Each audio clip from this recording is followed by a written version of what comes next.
Hello guys, মোৰ আগৰ ব্লগটো যদি চাইছে তেনেহলে গম পাব যে মই মাৰ ঘৰত আহিছো আৰু এতিয়া নাইট আউট প্লেনিং কৰিছো with my girl Joy and দিশা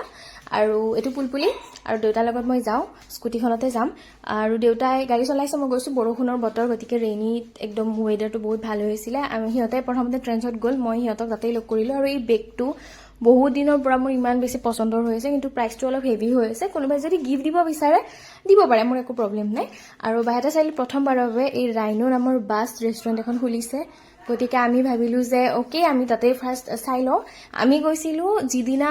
ৰেষ্টুৰেণ্টখন ষ্টাৰ্ট হৈছিলে তাৰে পিছদিনা গতিকে অকমান তেওঁলোকৰ প্ৰবলেম হৈছিল মানে মেনেজমেন্টৰ ফালৰ পৰা আৰু যি বস্তু আমি খাব বিচাৰিছিলো গোটেইখিনি এভেইলেবল নাছিলে বাকি এনে ভালে লাগিছে 30টা মানুহ একেলগে বহিব পৰা কেপাসিটি আছে এখন বাছৰ ভিতৰত আমি প্ৰথমতে চিকেন 65 ফ্ৰাইড ৰাইচ সৰি ফ্ৰেঞ্চ ফ্ৰাইজ মোমো আৰু চিকেন ৰোল অৰ্ডাৰ দিছিলো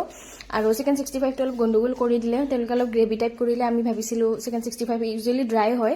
বাৰু যিয়ে হওক আৰু এইটো এম্বিয়েন্সটো ভাল লাগিছে মকটেইলছো এভেইলেবল কিন্তু হিদনাখানে এভেইলেবল নাছিলে আৰু ওভাৰঅল গোটেইখিনি ঠিকে আছিলে কিন্তু কম্পেক হোৱাৰ কাৰণে ফটো তুলিব অলপ প্ৰবলেম আৰু এইটো